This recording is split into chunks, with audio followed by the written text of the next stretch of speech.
President Putin, thank you for speaking with us. I am going to get to some specifics about the summit in a moment, but let's begin with the big picture. President Trump said in his news conference that our relationship has never been worse, but that changed a few hours ago.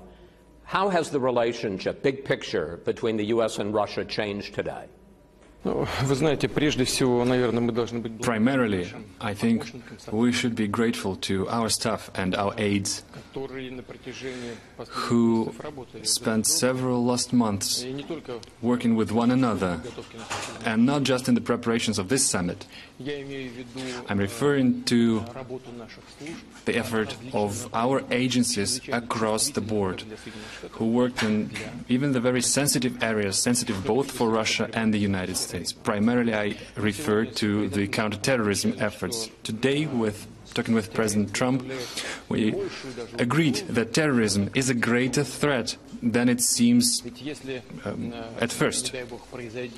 Because, God forbid, if something happens, if there is a terrorist attack using the weapons of mass destruction, if they get their hands to weapons of mass destruction, it may have devastating ramifications. And so our military, our special agencies do establish cooperation in this particularly important area.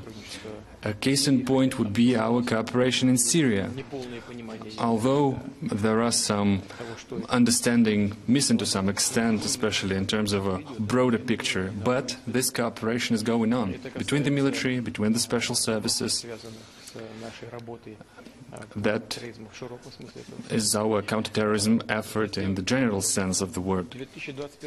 But then, in 2021, the New START treaty is about to expire. So what we're going to do next?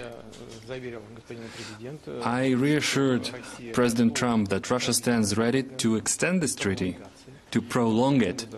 But we have to agree on the specifics at first, because we have some questions to our American partners. We think that they are not fully compliant with the treaty, but this is for experts to decide. We also discussed the Iranian nuclear program. We discussed what we can do to improve the situation with North Korea. I've pointed out, and I will point out again, that I think that President Trump contributed a lot, and he did a lot to settle this issue. But in order to achieve complete denuclearization of the peninsula, it will take international guarantees, and Russia stands ready to make its contribution to the extent that will be necessary. So we can say that there are several issues of crucial importance for us, this and some others. We are starting to achieve some understanding, which gives us sufficient ground to say that a lot of things changed to the better during today's meeting. But do you see the summit as a turning point, an end of the effort by the West in recent years to isolate Russia? I think you see for yourself that these efforts failed, and they were never bound to succeed. I mean, take a look at the scale, at the sheer size of it, the importance of it in terms of international security and the economy. Take its contribution into the global energy market. It's too big to be sanctioned and isolated. Speaking of the things that do unite us, though, and of the things that require our joint efforts, it brings us to the idea that such attempts to fight one another should be ended, and rather look for ways to address common differences, to address common issues and challenges, how to overcome this, how to address these common concerns. So I think this is the beginning of the path. This is a start. We did make a good start today. Mr. President, one of the issues that is standing in the way of more progress, as you know, are the allegations of Russian interference in the U.S. election.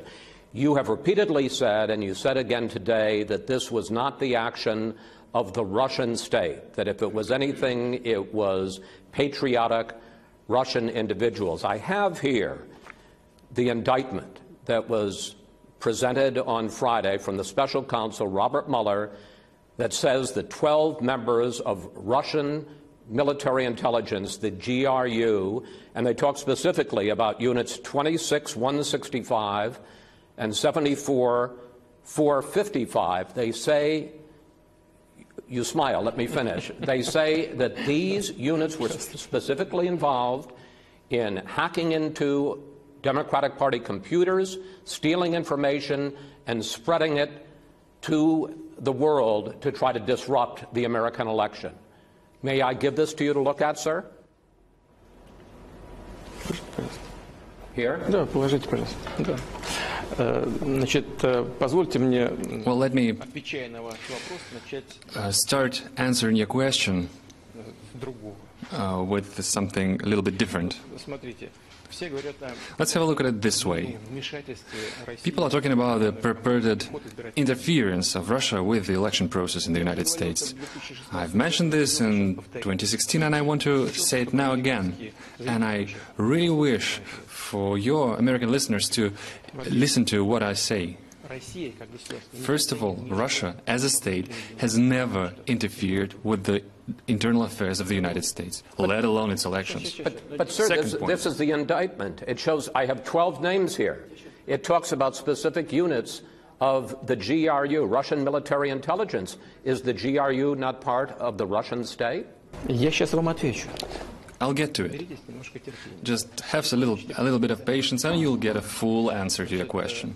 Вмешательство во внутренние дела. Interference with the domestic affairs of the United States. Do you really believe Что с территории Российской Федерации that можно было повлиять на выборы? someone acting from the Russian territory could have influenced the United States and influenced the choice of millions of Americans? I'm not This is asking whether utterly they ridiculous. influenced. I'm asking whether they tried. Я сейчас отвечу. I'm about to answer. Я сейчас отвечу. Вот это, во-первых, все-таки. Well, this was the first point that I'm trying to make. If you'll have some patience, you'll hear the entire response. Вот я говорил в 2016 году, хочу повторить сейчас. I said this in 2016 and I say it now. Одного из кандидатов. The idea was about hacking an email account of a Democratic candidate. Была какая-то подтасовка фактов. Was it some Чрезвычайно важная вещь. rigging of facts? Was it some forgery of facts? That's the important thing that I'm trying to, the important point that I'm trying to make. Was this any false information planted? Те, No, it wasn't. о которых говорили. These hackers that are being discussed, and I'll get back to it. Just bear with me for a moment. Нам говорят. As we're getting told, they hacked a certain email account and there was an information about manipulations conducted within the Democratic Party to incline the process in favor of one candidate. And as far as I know, the entire party leadership resigned. They admitted the fact of their manipulations. So that's one thing, that manipulations with the public opinion should stop. And an apology should be made to the public at large, instead of looking for the responsible, for the party at fault. And now to the mentioned things. As I said in the press conference. Вот сейчас господин Миллер. But, Mr. President, may I just say, you're indicating that they stole real money, Don't you like my not answer? counterfeit money. So are you saying it's okay because of the facts that they took from the DNC, from John Podesta, it was their real emails, so it's okay to hack and spread this information out and interfere with the election? Послушайте меня. Well, listen to me, please. Я знаю, нет ничего. The information that I am aware of, there's nothing false about it. Every single grain of it is true, and the Democratic leadership admitted it, the first point. Now, the second point. If you don't like my answer, you can give it to me straight away, and I just keep silence. And if you want Americans to listen to my opinion, could you please wait for a little bit? And now for the specific accusations. Господин Миллер привел First of all, одну из наших компаний. Special Counsel Mueller has accused a certain private company in Russia that is not even a very big enterprise. Its core area of competence is a restaurant business. And now, this company hired American lawyers and defending its integrity and reputation in an American court. Американский суд пока ничего не обнаружил. So far, American court has not discovered any trace of interference whatsoever. Do you know it or not? But let the millions of Americans know about it. And now to the individuals from the Indictment Act. We, with the United States, we have a treaty for assistance in criminal cases, an existing treaty that exists from 1999. It's still in force, and it works efficiently. Today I referred an example of its efficient work. No, and I'm not trying to interrupt. Why would Mr. Miller... I'm not trying to interrupt or be disrespectful. Well, let me finish. Just let me finish. Well, you're trying to interrupt, but I will finish. Why wouldn't Special Counsel Mueller send us an official request within the framework of this agreement? Our investigators will be acting in accordance with this treaty. They will question each individual that American partners are suspecting of something. Why not a single request was filed? Nobody sent us a single formal letter, formal request. Let me just say, I don't want to interrupt, and I want to ask one question and move on to other subjects. Why do you think Robert Mueller issued this indictment 3 days before you and President Trump met here at the summit? Мне это абсолютно неинтересно. I'm not interested in this issue in this single bit. It's the internal political games of the United States. Don't make the relationship between Russia and the United States, don't hold it hostage of this internal political struggle. And it's quite clear to me that this is used in the internal political struggle. And it's nothing to be proud of for American democracy to use such dirty methods in the political rivalry. Do you think that Mr. Mueller is trying to sabotage the relationship? Я не хочу давать оценок его работе. I don't want to make any assessments about his operation. It is for Congress that appointed him to do this, to assess his performance. And I think court actually had some doubts about the due procedure about appointing Special Counsel Mueller to the post that he now holds. I think that American court now believes that it was done with the infringement of the American legislation, but that's none of my business. Please address it yourself. Actually, Congress didn't appoint them. The procedure within this treaty, and you can use this procedure to address us. I thought the news conference today, my opinion, was a bit curious because President Trump spent more time criticizing the Democrats and asking about the Democratic server than he did in criticizing Russia and asking about the GRU. There are many theories in the United States about why President Trump is so reluctant to criticize you, and I'd like to ask you about a couple of them. One is that you have something on him, compromat. The other is that as a skilled politician and a former KGB officer, you know how to play him. You use phrases like fake news and deep state. And my question is, do you find President Trump easy to deal with? Значит, что касается первое, что касается. Well, the first point I'm about to make is why did we talk about like the polite people? Why should this come as a surprise? Was it worth going all the way to Helsinki, going through the Atlantic, to just insult one another? And well, it's not exactly the diplomatic standard in the world. There's no need to go and meet personally if you just wanted to insult another person.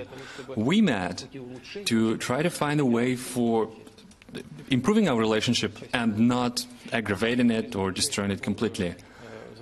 And the second part of the answer is whether we have something on them. We don't have anything on them, and there can't be anything on them.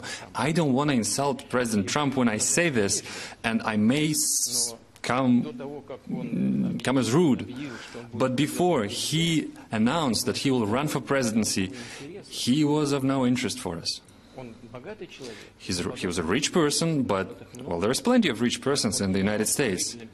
He was in the construction business. He organized the beauty pageants. But no, it would never occur to anyone that he would think of running for president. He never mentioned his political ambitions. It sounds like it's another nonsense. I just mentioned this in the press conference. St. Petersburg Economic Forum was visited by 500 businessmen. Well, pretty much every one of them is a major industrialist, a tycoon, of a greater scale than President Trump. Do you think that our special services actually organize surveillance on each and every of them? Well, unlike you, unlike the United States, we don't do this. We don't have enough resources, we don't have enough manpower to organize the total state of control. That's not part of our plans. And it's clear that we did nothing of that kind against Mr. Trump. I'd like to ask you a couple of specific questions about NATO. If NATO were to move to add either Ukraine or Georgia to the alliance, how will you respond? Отрицательно. Well, negatively. Ситуация в НАТО складывается. The situation around NATO is going along those lines. I have a pretty clear understanding of how their decisions are made. I know about the consensus rule, but before the consensus-based decisions are made on the organization-wide basis, there is an opportunity for bilateral contacts with the member states, which was done with Poland, with Romania, which now station and deploy elements of the strategic anti-missile defense of the United States. For us, well, it's a direct and immediate threat for our national security. So, accordingly, moving this NATO infrastructure towards our borders would be a threat, and the reaction would be extremely negative.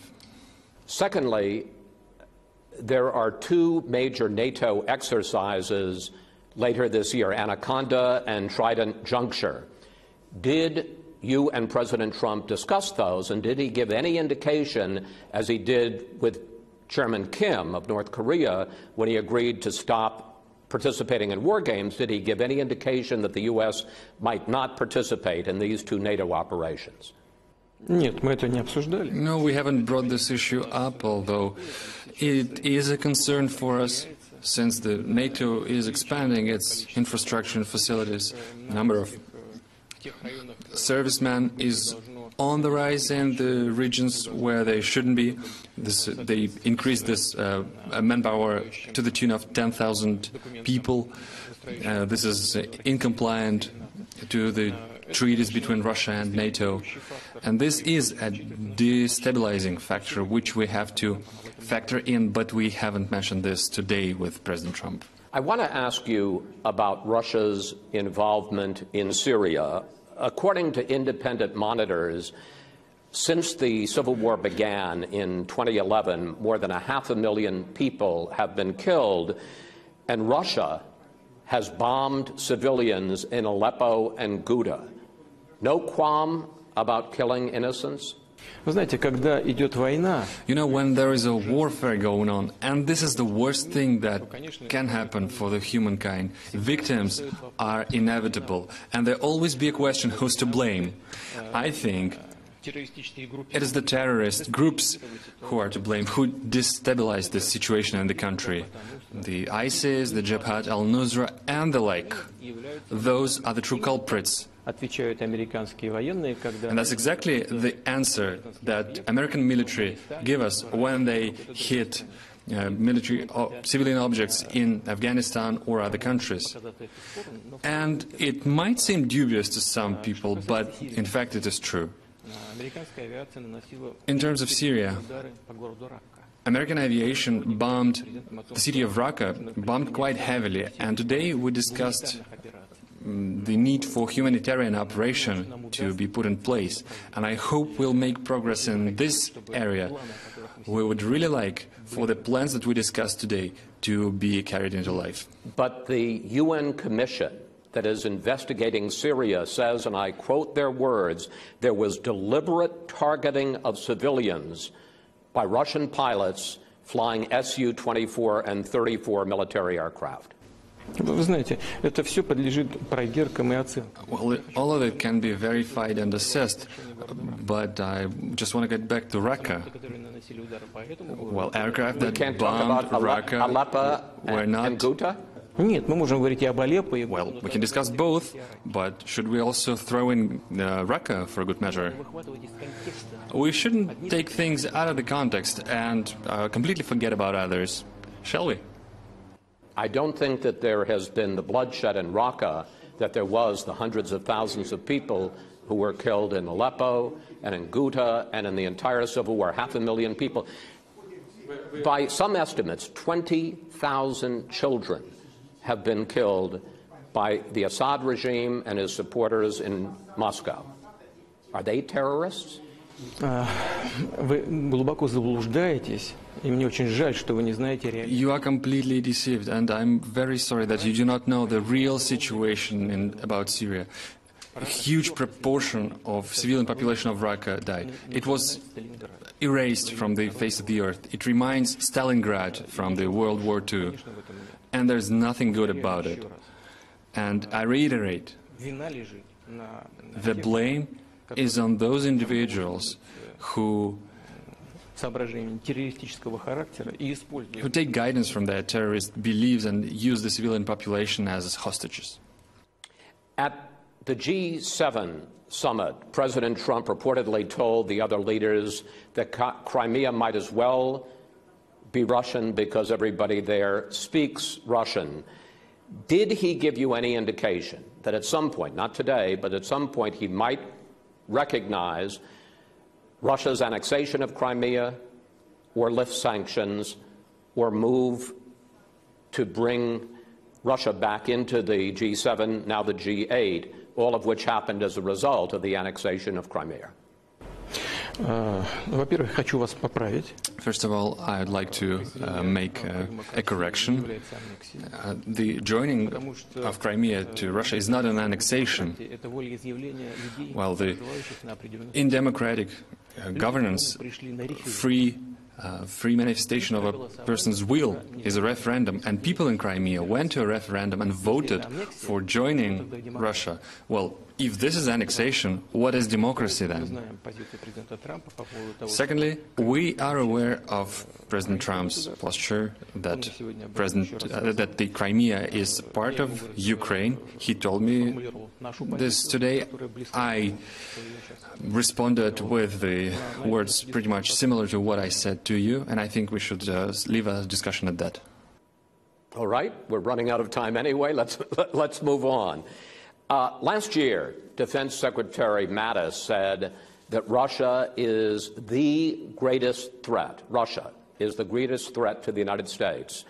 And he has since made it clear an even greater threat than terrorism. In March, you introduced a new generation of Russian missiles, including what you called an invincible missile, you said, that could evade, defeat all of our missile defenses, and you even released a video that showed this super missile flying over the United States and hitting Florida, very near where President Trump's estate is at Mar-a-Lago. Aren't you escalating the arms race, and aren't you being deliberately provocative? Что касается видеоматериалов, as far as the footage is concerned, well, they do not specify that the missile is about to hit the United States. You have to look at it more carefully. Secondly, all of our new offensive... There was not signed Florida. There was not a caption saying Florida. Take a more careful look at it. There was never a caption Florida. No, but you can see it on the map. It was clear that it was flying over the eastern coast of the... No, it couldn't be seen on the map. Just take a closer look. And don't try to scare your population with make-believe threats. And now, I'm pretty sure I can give you as a present this footage. And now to the offensive weapons. They were not born out of nowhere. They were born as a response to the unilateral withdrawal of the United States from the ABM Treaty. From the very beginning, we've been warning our American counterparts that we are not going to join this global anti-missile system. We see no purpose for it, but we'll do everything to make means to overcome it. Well, the response of our counterparts was that the United States designed this anti-missile defense system because it's not designed to be guided against you. In 2003 or 2004, I think I mentioned one of those systems, and there was no response from our American counterparts. So what we did now, we just demonstrated that we do have means to overcome the system. It's just a negotiating item. I do hope that in terms of strategic stability, we'll be able to find a mutually acceptable solution for both sides.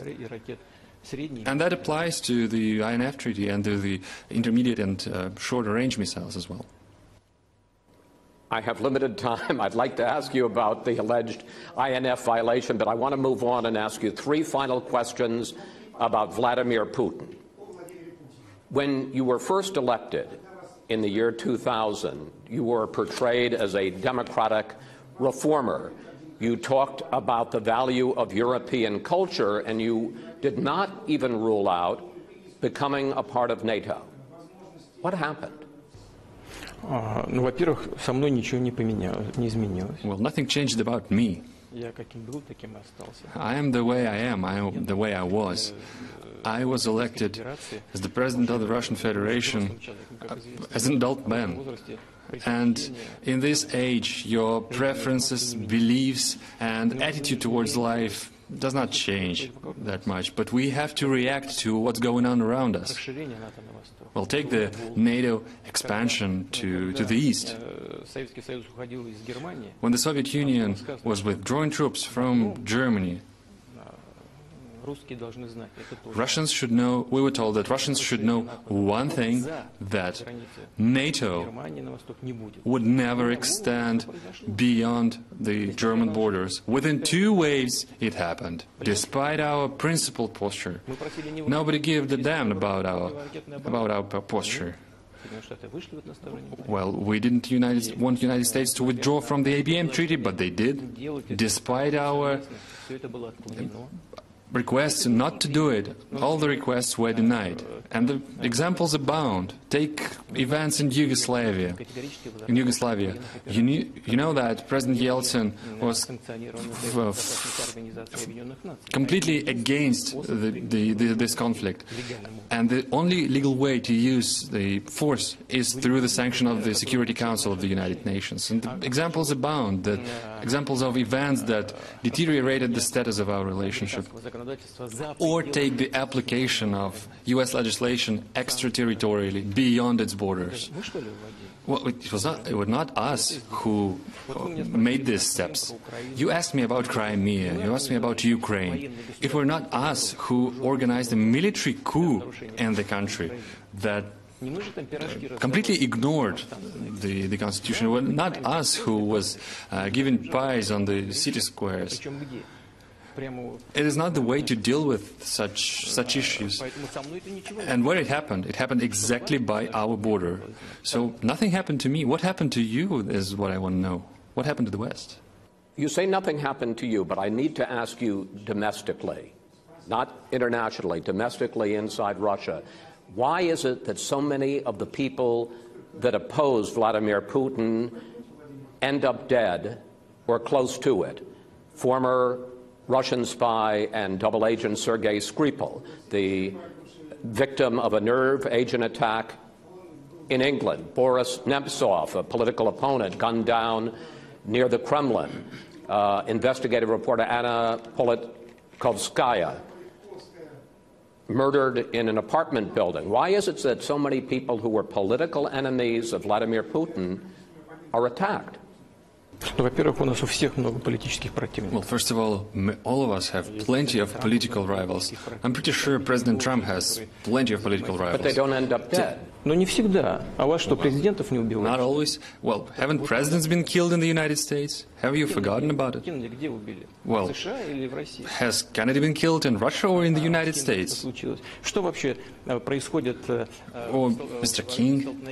What happens at the clashes between police and civil society and several ethnic groups?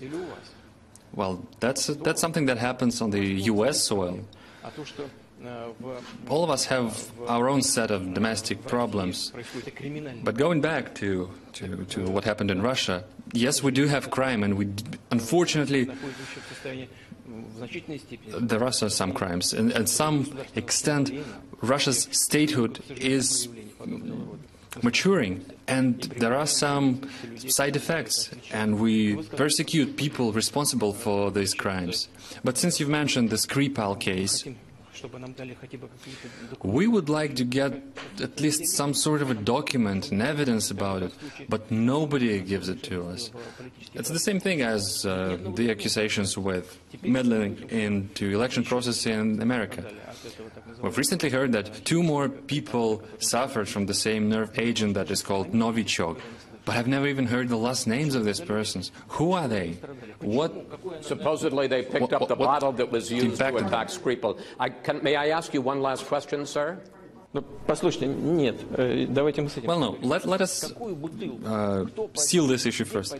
What kind of package, what kind of bottle, what's the chemical formula, who got it? Or maybe there are other reasons of death. Well, maybe it's the internal reasons within the United Kingdom, but nobody wants to look into the issue. Now we just see the ungrounded accusations. Why is it done this way? Why our relationships should be made worse by this pretense? We have to build them with the UK as well. Finally, I know one of the reasons that you wanted to do this interview was so that people in the United States and the West could get a better understanding of the real man. You are often portrayed as a strong man, an autocrat, a person who is a symbol of Russia's strength. Are those fair characterizations of you, sir? Я не претендую на то, чтобы быть символом России. I'm not laying a claim to be this kind of a strong man that I'm being portrayed, but from the point of the view of legal symbols, the flag, the hymn, all of them symbolize the country, and it's the same for any country. The anthem, the national flag, and the Institute of the Presidency, they portray Russian values and what it's ready to go for, what it's ready to stand for, in order to build a relationship with such a great country as the United States. I've mentioned the economy before, and I mentioned these facts to President Trump. Let's look at our market, for instance. Europeans sell hundreds of billions of dollars worth and about 100 billion euro of services. The number for China stands at $57 billion. And what about the United States? 12 billion dollars for the United States and $5 billion worth for services. So that's the direct result of this policy, including the sanctions. In fact, the United States have driven off their companies from the Russian market. So they left, and this vacuum was filled by their rivals, by their competitors. Some of them lost their investments. What was that for? We are interested in developing our relationship in the area of security, of strategic stability, economic challenges, strategic challenges, and any other challenges that we have. I think that today with President Trump we've made the first step in this direction. Mr. President, thank you. Thank you for talking with us. Thank you. Спасибо.